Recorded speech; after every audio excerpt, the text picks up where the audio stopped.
عزیز دوستو، بزرگ اور بھائیوں، قرآن مجید فرقان حمید میں سورہ قصص کے اندر اللہ تعالیٰ نے فرمایا تلک الدار الآخرۃ نجعلها للذین لا یریدون علوا فی الارض ولا فسادا۔ فرمایا یہ آخرت کا گھر ہے۔ ایک دنیا میں انسان کا گھر ہوتا ہے، ایک آخرت کا گھر ہے۔ فرمایا یہ آخرت کا گھر ہم نے ان لوگوں کے لیے بنایا ہے جو زمین میں نہ تکبر چاہتے ہیں اور نہ فساد پھیلاتے ہیں۔ یہ آخرت کا گھر ہم نے ان لوگوں کے لیے بنایا ہے۔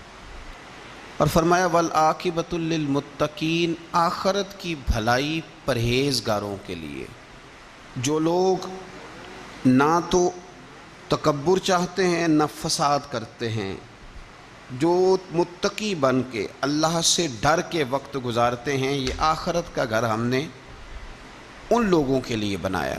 نبی پاک صلی اللہ تعالیٰ علیہ وسلم نے لوگوں کے دلوں میں خوف خدا پیدا کیا، تو حضور علیہ السلام کے بعد بھی جو خلفائے راشدین ہوئے، حضرت ابو بکر صدیق سے لے کر امام حسن تک، حضرت ابو بکر صدیق، سیدنا عمر فاروق، عثمان غنی، مولا علی، اور حضرت علی کے بعد 6 مہینے تک حضرت امام حسن نے بھی خلافت کی۔ تو یہ سب لوگ اللہ سے ڈرنے والے تھے، پرہیزگار تھے۔ یہ وہی لوگ تھے جن لوگوں نے نہ تو اطرائے زمین میں نہ تکبر کیا نہ کوئی فساد کیا، وہی لوگ تھے۔ اس کے بعد پھر ملوکیت آ گئی اسلام کے اندر، بادشاہت آ گئی۔ حضرت امیر معاویہ رضی اللہ تعالیٰ عنہ پہلے بادشاہ ہیں اسلام کے، اور بعد میں جو لوگ ہوئے انہوں نے بادشاہت کی، خاندانوں کو نوازا، بڑے بڑے لوگوں کو وظیفے دیے، سیاسی چالیں بھی چلیں، بہت سارے جگہوں پہ فساد بھی ہوا، بڑے حالات خراب بھی ہوئے۔ لیکن اللہ تعالیٰ نے میرے نبی پاک علیہ السلام کے دین کو یہ کمال دیا ہے کہ یہ دین بھی موجود رہے گا اور اس پر ہمیشہ عمل کرنے والے بھی موجود رہیں گے۔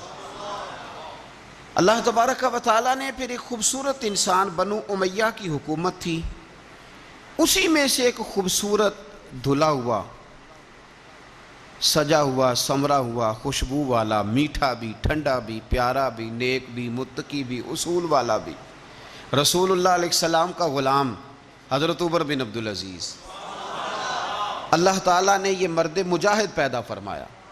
آپ مدینہ شریف میں پیدا ہوئے۔ آپ کے جو والد گرامی تھے وہ مصر میں گورنر تھے۔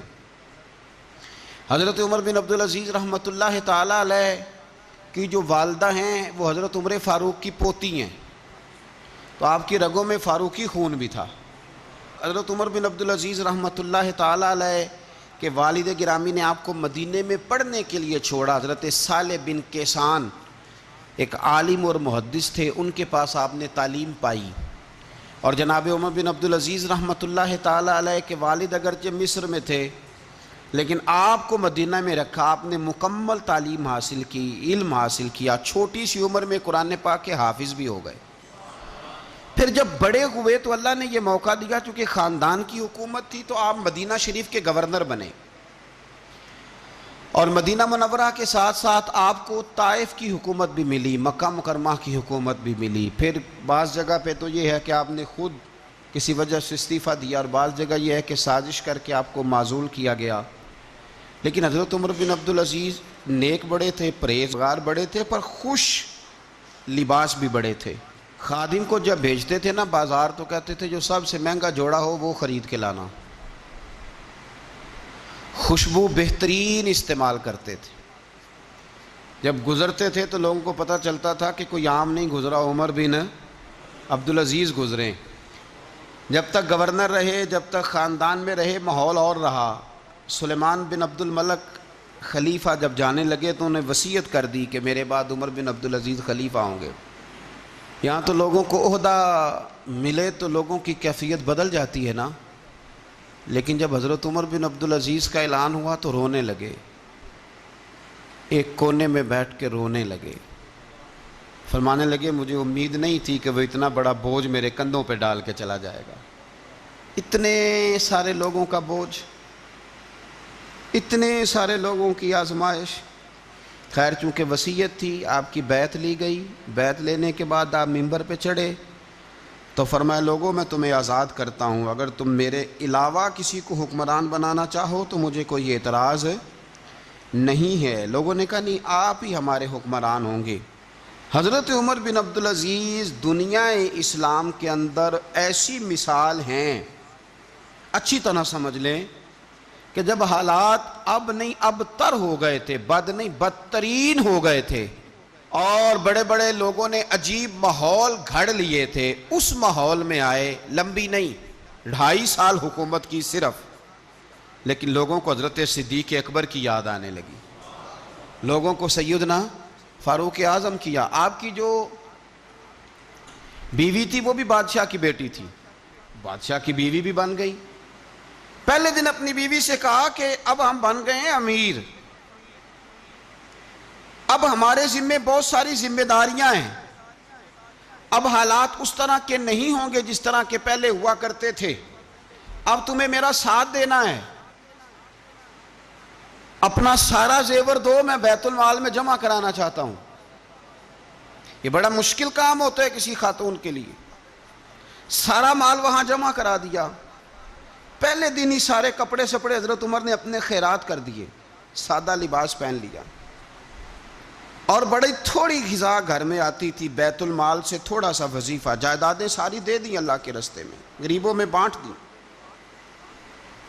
ایک دن گھر میں تشریف لائے تو بچیوں نے منہ پہ ہاتھ رکھ لیا۔ حضرت عمر بن عبدالعزیز بات کرتے ہیں تو بیٹیاں منہ چھپا لیتی ہیں، پتر کیا بات ہے، میرے منہ سے بدبو آ رہی ہے، منہ چھپاتی ہو؟ تو بچیاں خاموش ہوئیں۔ جب دوبارہ پوچھا تو کہنے لگے ابا جی جو آپ خرچہ دیتے ہیں نا اس میں 2 وقت روٹی نہیں پک سکتی، اور یارو میں آپ کو وقت کے امیر کی بات سنا رہا ہوں، یہ جو رکھ رکھاؤ میں نے اور آپ نے بنا لیا ہے تو خرچے اتنے بڑھا لیے کہ ہم الجھ گئے، ہم سے پورے نہیں ہوتے، لیکن جنہوں نے اولادوں کو سادہ رکھا، حالات قابو میں رکھنے میں کامیاب ہوئے، بچ گئے۔ میرے نبی کریم صلی اللہ علیہ وسلم نے فرمایا ضرورت کے مطابق جسے اللہ نے روزی دے دی وہ کامیاب ہو گیا، لیکن ہم بہت الجھ گئے، بہت دور نکل گئے۔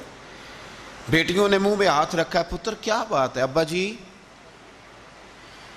جتنے پیسے آپ لاتے ہیں 2 وقت کی روٹی نہیں پک سکتی، تو ہم نے پیاز سے روٹی کھائی ہے، منہ سے بدبو آ رہی ہے، تو اس لیے آپ کے سامنے منہ نہیں کھولا کہ آپ کو کراہت ہوگی۔ تو حضرت عمر بن عبدالعزیز آنکھوں میں آنسو تو آئے پر کہنے لگے یا اللہ تیرا شکر ہے کہ جس جگہ میں اپنی اولاد کو کھڑا کرنا چاہتا تھا میری اولاد وہاں کھڑی ہو گئی ہے۔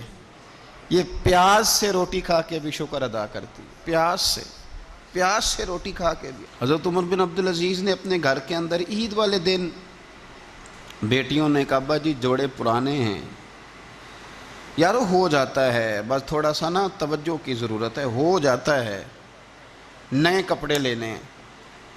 اب ایک گھر میں شادی ہوتی ہے تو اس گھر سے تعلق رکھنے والے ہر گھر میں شادی سمجھنے شروع ہو گئی، لاکھوں روپے کا مال صرف کپڑوں پہ، جوتوں پہ اور ان کے لوازمات پہ لگتا ہے۔ غربت کیسے ختم ہوگی؟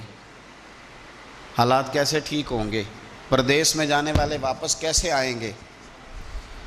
کس طرح یہ ماحول ٹھیک ہوگا جب اخراجات اتنے بڑھا لیے جائیں؟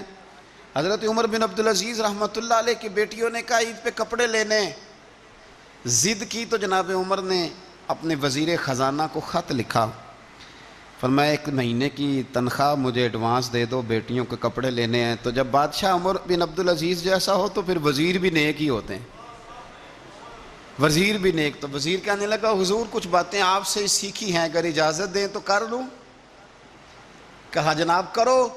کہنے لگے آپ 1 مہینے کی تنخواہ ایڈوانس مانگ رہے ہیں، آپ 1 مہینے تک زندہ رہیں گے؟ یہ آپ سے سیکھی ہوئی باتیں۔ حضرت عمر بن عبدالعزیز کہنے لگے رب تیرا بھلا کرے، تو نے سوئے ہوئے عمر کو پھر سے جگا دیا۔ بیٹیوں سے آ کے کہنے لگے پتر پرانے کپڑے دھو کے پہن لو، اگر کپڑے دھو کے پہن لوگی اور پہن کے رب کی بارگاہ میں کھڑے ہوگی تو رب تو پہلے ہی بڑا قبول فرمانے والا ہے، اللہ تو پہلے ہی بڑا قبول کرنے والا ہے۔ تو صاحب یاد رکھیں حضرت عمر بن عبدالعزیز نے اپنے گھر کے اندر یہ ماحول پیدا کیا، اپنے گھر کے اندر یہ کیفیات آپ نے بنائیں، بنا کر کے سجائیں۔